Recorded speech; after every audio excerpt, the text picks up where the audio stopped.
Bueno, el grupo de trabajo sobre el artículo segundo, artículo 2, es un grupo que se constituyó en Camboya, bueno, primero en Río de Janeiro, después se hizo una propuesta, se aprobó en Río de Janeiro y básicamente tiene como cuestión cómo los gobiernos pueden alocar y gastar su presupuesto con respecto a los derechos humanos, cómo conectar entonces presupuesto público con los derechos humanos, ¿no?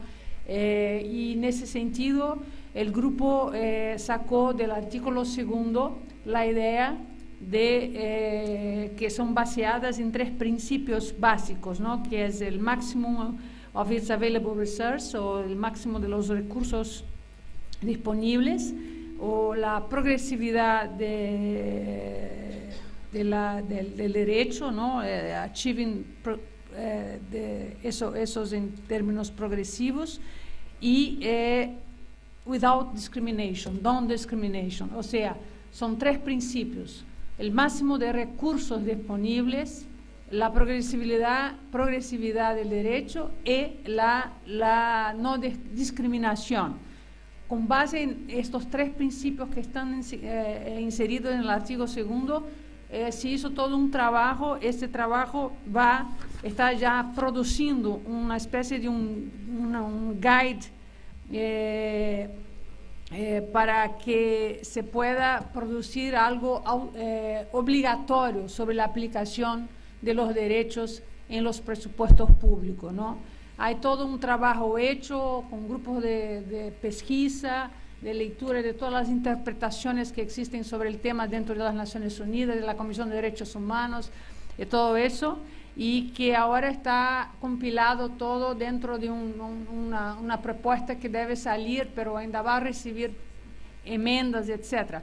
Pero hay otras propuestas con respecto al tema del artículo segundo, porque como campaña a nosotros parece que sea el tema más importante que tenemos de todos los grupos, de los 7 grupos aquí presentados, porque es el tema asegurar los derechos dentro de nuestros presupuestos, desde el aspecto del ingreso como también el aspecto del gasto público. Significa aplicación, efectivación, materialización de lo que significa el derecho humano. Entonces, si nosotros estamos a décadas hablando de derechos, pero bastante generales, esa iniciativa es exactamente la posibilidad de materialización, de efectivación del derecho humano por medio de las políticas públicas y del presupuesto público, ¿no? Y ahí lo artículo segundo es como precioso para a realización progresiva con el máximo de recursos disponibles, sin discriminación, que son los principios básicos que tenemos que tener en mente en todos los presupuestos, desde el revenue side o de las expenditure side de nuestras acciones. Entonces, yo no solo estamos en este grupo desarrollando un programa para seguir, pero para nosotros ese es el tema de la campaña que deberíamos estar trabajando, por supuesto, porque todos los otros temas están conectados a este.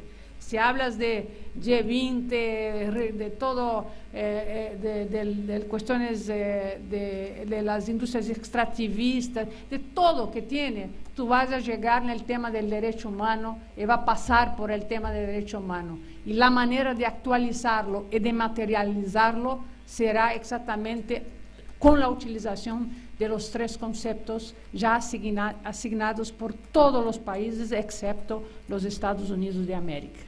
Gracias. Gracias, Yara. Samit, can you tell us a little bit about the working group on environment Rio +20, please? Sure, thanks.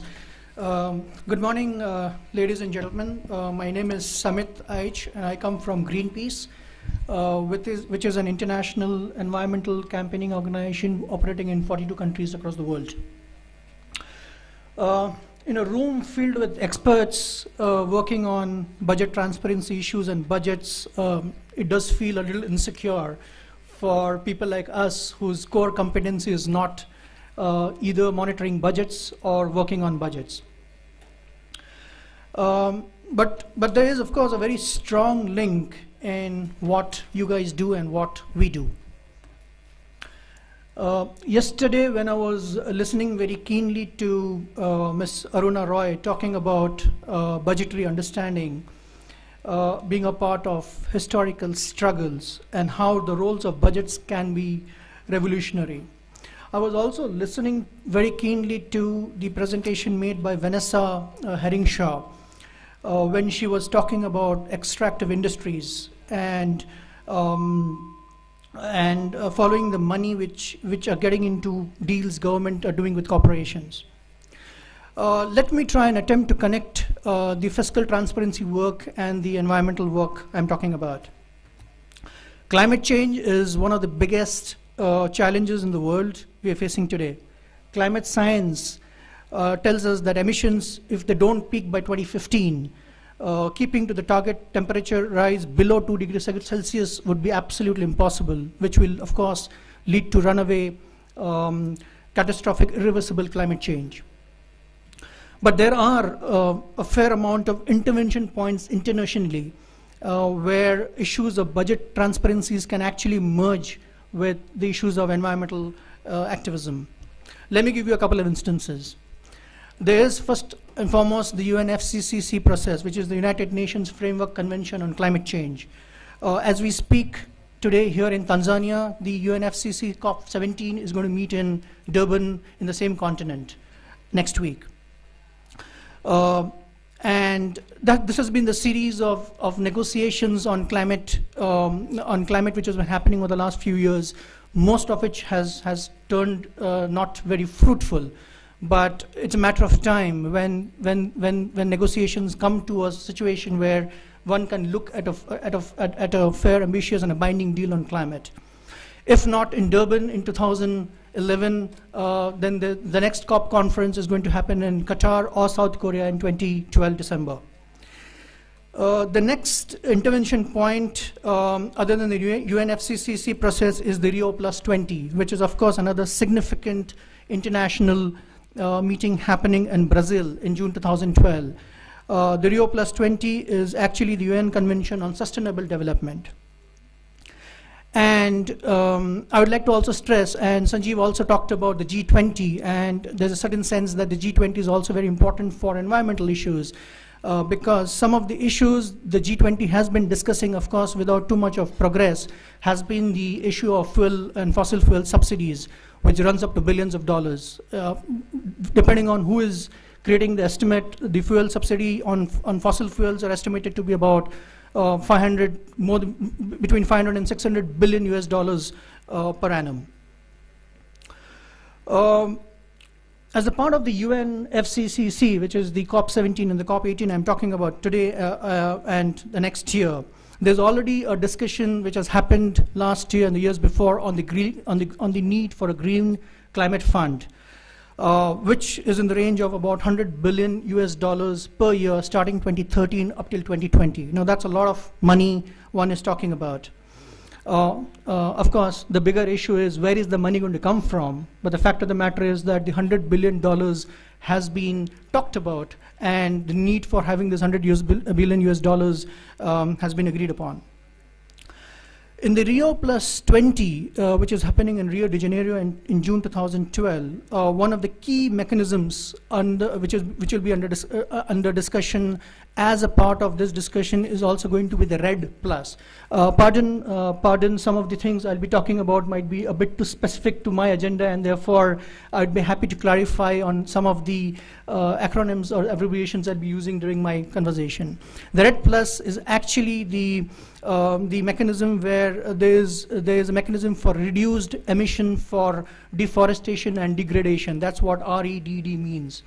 And there's also an indication that the RED Plus mechanisms in the countries where have pristine tropical forests, like countries of Congo, countries like Indonesia and Brazil, the amount of transfers would be in the range of 4 to 5 billion US dollars. And like I just mentioned about the G20 meetings, we are talking about addressing the issues of fuel subsidies, fossil fuel subsidies, which was discussed in Pittsburgh 2 years back. Of course, governments are known to talk about these things, but not known to take things forward. But this is, again, one of the intervention points for the environmental agenda into the BTAP process we are talking about. So on these three interventions I was talking about, which is the UNFCCC process, the Rio +20, and the G20 meetings, we can clearly estimate that the amounts of money transfers are of a huge significance. They run into billions of dollars, and this is extremely important for the work we are doing here today and the next, and as a part of the start of this new movement, because there are large levels of mistrust between different countries, different organizations, between different multilateral bodies, between the rich countries who are going to give money for climate adaptation and climate mitigation to the poor countries. And one of the reasons, whilst the $100 billion US of the Green Climate Fund is just a statement and not moving in the direction it's supposed to, is simply because of transparency issues and because of issues of mistrust. One feels that this budget transparency process, which we have set onwards as a group, as a collective group, starting yesterday and over the next few years, this will be a key catalyst in declogging the system and raise the levels of transparency on monetary government, on international monetary governance. I wouldn't like to talk about this in great detail, but I would definitely would like to invite you for more details on this thought process in the working group session, and I'd be happy to take inputs. And of course, I would be happy to also communicate what could be the environmental agenda into this movement, simply because of the monies I'm talking of. Thank you so much. Thank you, Samit. Working group number 5 is aid effectiveness and fiscal transparency. Paulo. Thank you very much. Good morning. So, the working group that I will lead in the next session is actually aimed at a subset of the countries and organizations that are represented here, the aid-dependent ones. Aid dependency has very specific characteristics when it comes to influencing transparency, accountability, and participation, especially when it comes to public finances, because of a number of characteristics of donor interventions.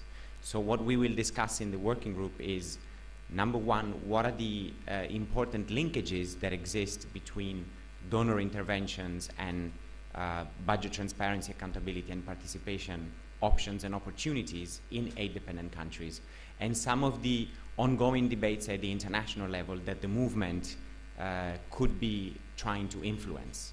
In a couple of weeks' time, there will be a very large summit in South Korea, the 4th high-level forum on aid effectiveness, where issues of transparency will be quite prominent.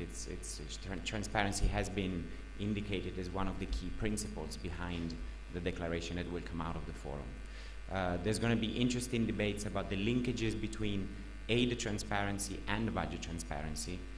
You could argue, and we have certainly tried to argue in the past, that it is difficult to promote budget transparency in aid-dependent countries unless donors become more transparent about the ways in which they provide aid, and they provide this information in ways that are compatible with countries' budget systems. There's also ongoing discussions around transparency-related conditionalities that are quite relevant to the work of some of the organizations that are here in this room. And some of the work that we've been doing, which I've shared with some of you, deals exactly with how can those debates be influenced. What is the position, what should be the position of civil society groups who work around budgets when it comes to donors pushing for enhanced budget transparency in the countries that they give aid to. So these are some of the lines of debate that we will talking about in the working group, with the objective of coming up with a few key action points in terms of influencing not just the agenda in Busan, because that's sort of really coming up, so there could be some points that we could feed into the debates at Busan, but also certainly trying to influence the agenda post-Busan, because there's going to be a whole new architecture around how to follow up and implement and monitor the principles that are going to come out of the summit, but also more generally debates around the role that donors play in aid-dependent countries when it comes to promoting transparency, accountability, and participation in budget processes. Thank you, Paolo. Oh my God. Manu, can you tell us a little bit more about maternal health, please? Well, so thank you very much. First of all, I'd like to clarify that even though in the binders it's been framed as maternal health or MDG 5, it is broader. It is about health in general. The thing is that the openings are specifically right now with maternal and child health, but just to keep that in mind. I'm going to excuse myself because I'm going to abuse what Aruna said yesterday to link this and to ground this and why this is important for this movement. She said that knowledge around budgets has to go into every movement to strengthen that movement, and that while we remain strong and separate, we should see ourselves as a part of a broader social justice struggles. And this working group will talk about health as one of those broader social justice struggles that, as a budget transparency movement, we could and we should be able to contribute to. So basically, at the international level, there are two opportunities happening which make health as a social struggle an important advocacy issue for us. There's openings there. So the first thing is that, as you may all know, the lack of progress in MDGs 4 and 5, maternal and child health, and the fact that 2015 is right around the corner, has placed these two MDGs at the top of the global health agenda. And there's a couple of, and this has created a momentum, not only for this specific maternal child health, but for health and global health in general. A couple of examples is one that the United Nations has launched in last year, the Global Strategy on Women and Children's Health, which is a compendium of multi-stakeholder commitments, which include very specific budget and policy commitments from high-burden countries, but also donor countries and other types of countries. And this has a very nice link with the OGP, because some of the countries that have made commitments under the global strategy have also made commitments under the OGP. The second important thing happening is that the G8 actually decided in their, I believe, 2011 summit that this issue was crucial for us, and they have decided to invest around 5 billion over the next 5 years through the Muskoka initiative. However, it is not yet clear how they will do it and how much of this is on budget, off budget. But there is, from the leadership in Canada, a very clear commitment towards having accountability for these resources. The third thing is that these MDGs have been established as a top priority of the African Union, and the Maputo Accords have actually been recently renewed. And on top of that, in the African region, which is, as you know, the highest burden region, it has become also a priority of the African Interparliamentary Union, who, some weeks ago, committed to push for accountability of budgets and policies around maternal and newborn health. So the common thread between all of this happening at the international level is that they have all placed accountability as a core element towards achieving results and as a core principle of action. But although in discourse this accountability includes budget accountability issues, most of them have been shy when it comes to clearly defining what budget accountability means and what will it take to enforce it. So this is not only a momentum for global health, this is a momentum for us to really push hard this agenda on budget accountability on a sector that is a matter of life and death.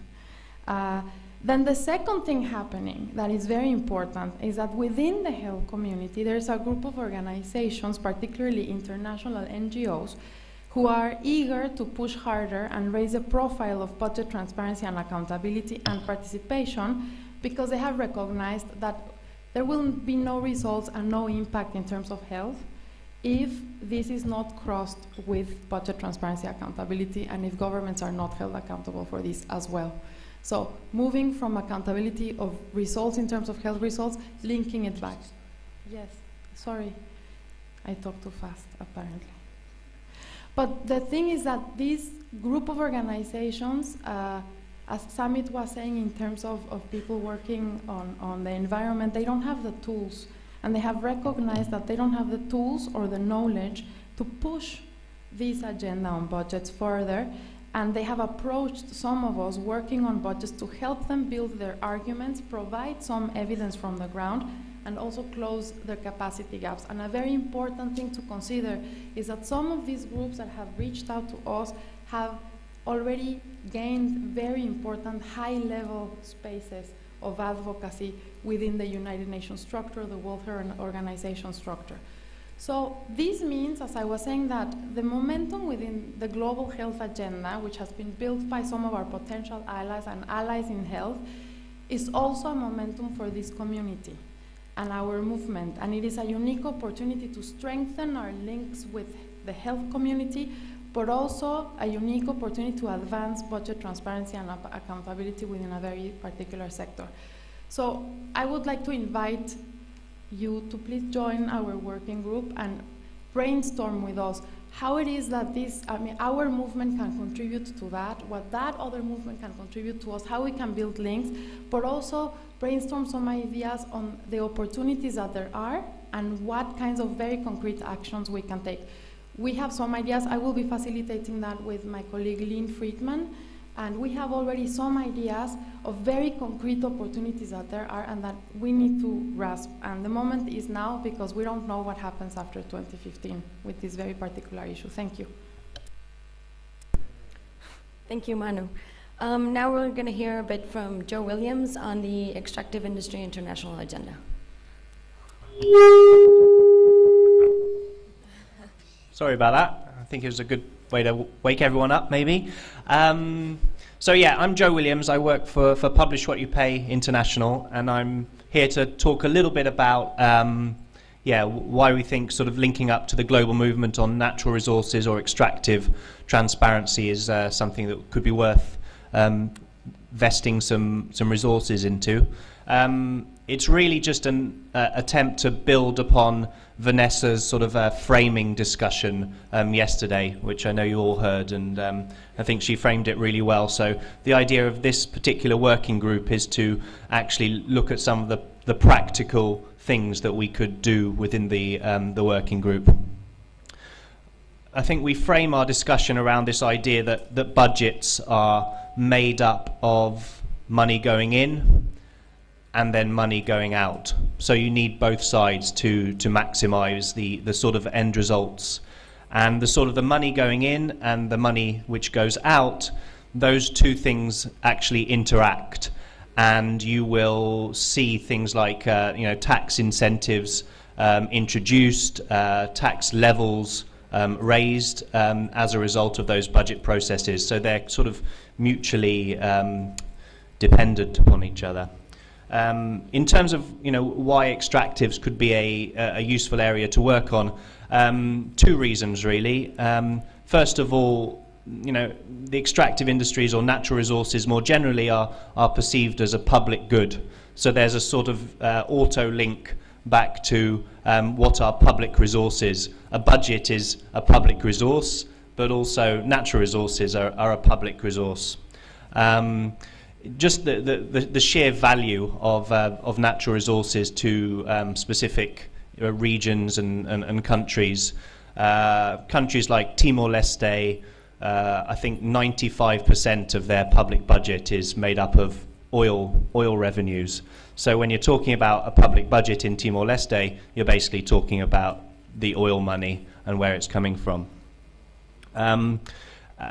Africa would be another sort of region, I suppose. You have about 400 billion made from natural resources back a couple of years ago, which sort of dwarfs any other sector.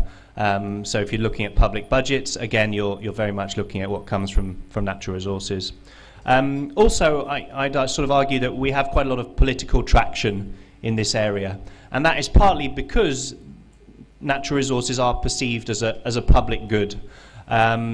So people were talking yesterday about the Arab Spring and whether you see it as a sort of bouncing mechanism or whether you see it as a season. The Arab Spring nevertheless has oil often at its for sort of oil or gas.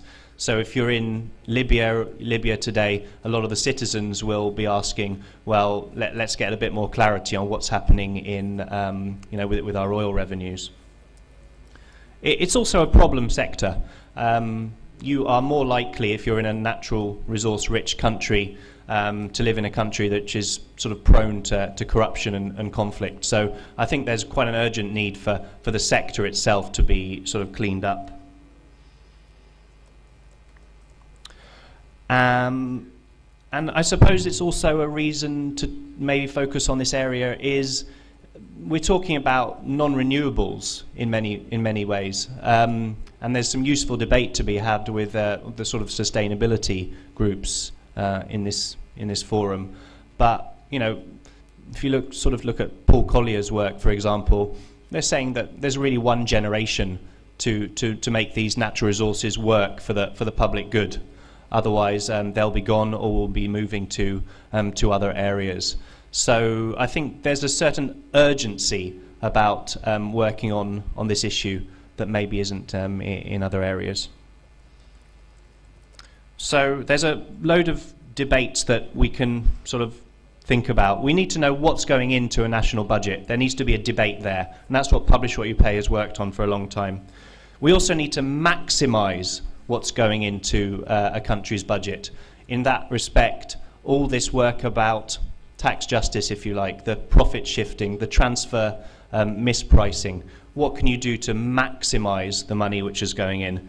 There we need debate. That's really where Publish What You Pay has been working on. But we also see the need for debate at sort of 3 other levels, arguably. That is a need to understand how that money is allocated. So the sort of national and subnational budget debate. You need debate at all these levels. Transparency helps that debate to flow. You need to know if the allocation is actually being spent on concrete areas. So you might have money spent on, allocated to health, but is it being spent on a hospital, etc.? And finally, you need a debate on changing that allocation if the allocation is wrong. So we see 3 new areas of debate that need to happen for, if you like, that truth to be spoken to power, and so the link-up works pretty well. In terms of practical areas, there's a couple. One is the area of contracts. You have different types of public contracts, if you like. You'll have procurement, i.e. the money that government is deciding to spend in a contract for a good. But you also have another type of public contract, which is the money that a government agrees in order to receive money. And so, talking about this idea of public contracts sort of writ large, those where governments are spending money, but also the public contracts where governments are receiving money.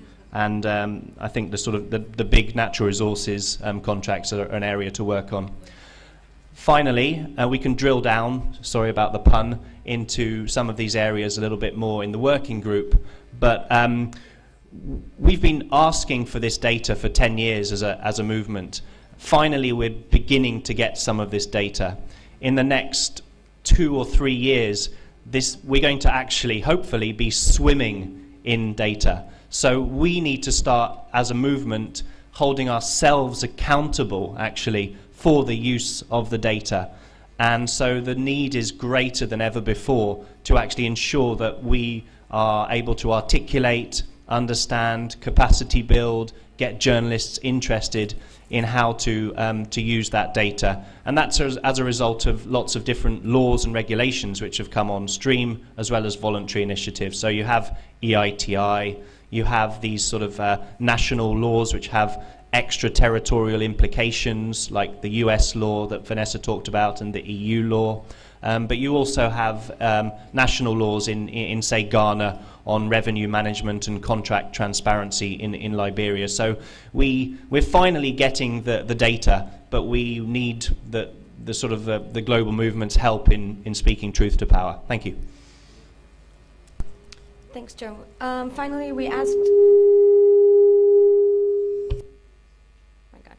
Vivek to give just a brief comment, well, information on the GIFT working group. So mine is the session called The Gift That Keeps Giving. We spoke about GIFT yesterday, so I'm not going to explain what GIFT is all about, the Global Initiative for Fiscal Transparency, but we were struck by the number of questions and clarifications that were sought in the session, the breakout sessions. And so we felt that there was more time required to actually discuss how is it that we can, as a movement, use the opportunity that GIFT offers to be able to be part of the development of a global norm on budget transparency, as well as on the enforcement of the norm, and then to take it further to utilize the information that we'd get through greater budget transparency to hold governments to account on a variety of issues. So this breakout session would be to go deeper into this issue on how can the movement engage with GIFT. And if there were more clarifications that people needed on GIFT, we could also answer that. But the hope is really to figure out exactly how can the movement engage with GIFT. And if people had ideas of how we can develop norms even outside of GIFT, we could have a discussion on that. Thank you, Vivek. Okay, so now you have more information on the working groups and their specific focus. And just to remind you that the idea is to break out, to go and discuss how budget transparency, accountability, and participation relate to these specific topics or to the processes that were just described, and to define specific actions and to look for opportunities to push the agenda. So maybe right now, just so that we can identify who's interested in which groups, it would be really good if we can just see a show of hands so that we can assign the, Moema, you want to say something?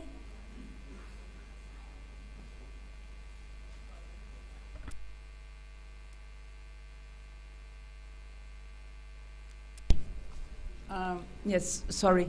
No, I think it's quite important when we are going to break into groups to have in mind that then we will need to have a kind of combined agenda.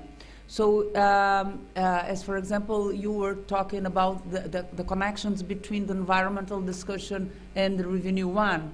So it's not a kind of 1 + 1 + 1, otherwise we will have something that is very crazy. And sometimes, of course, you are going to have, for sure, organizations that are working in health, but are taking it as a human right principle. So it's a kind of impossible to make such kind of division. So I think it's good that we are going to work in groups that people have deeper interested.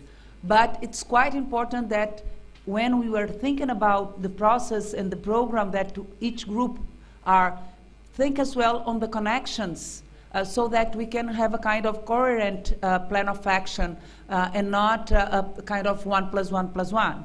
Second thing that I think is quite important, there are some opportunities like Rio +20 that has not to do only with what the governments will do. As civil society, we are organizing a big people summit during Rio +20 in Rio de Janeiro. So it can be an opportunity not only for environment, but as well to what we are going to do with revenue, or even in the discussion of human rights, to have Rio +20 as a momentum in which we can act maybe as movement, or take the opportunity of having these on the agenda. The same on G20, because many of us can work and have the opportunity to act on G20, having the fact that Mexico will be the next. So it's just for us to break in working groups, having in mind that then we need to combine the initiatives that we are planning in each of them. Thank you, Moema. Yes, that's really important. I think that in the next session, after the working groups, we have a plenary where each of the working groups are going to present their plan of actions, and there it would be just so much easier to identify these connections and to actually try to define a broad agenda or several bigger overarching agendas for the whole movement. And in terms of what Moema was saying about these opportunities regarding Rio Plus 20 and not constraining them to specific topics, that is actually very true, and that connects perfectly with what Warren said at the beginning. The OGP, the G20, the Rio Plus 20, all these international mechanisms are just cross-cutting mechanisms that we can use for each specific topic, or we can just identify them as specific task forces if we consider that that is necessary. So yeah, just to keep that in mind, and that is something that we do need to identify when formulating actions. You need to also identify in what spaces they're going to be pushed and how, pretty much. So I don't know if anyone else has more comments, or we can just do a show of hands and see who's going to which group and just divide the rooms. Yes. Since the mode now in the world is from G7 to G8 to G20, why don't we call ourselves the G80? Because we are 80 countries.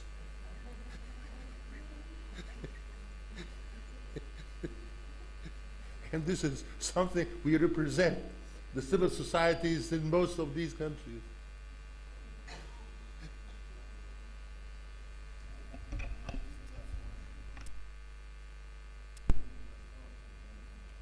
So anyone else have a comment? Okay, so if I can just see a show of hands for people who want to go to group number 1, the Open Government Partnership, please.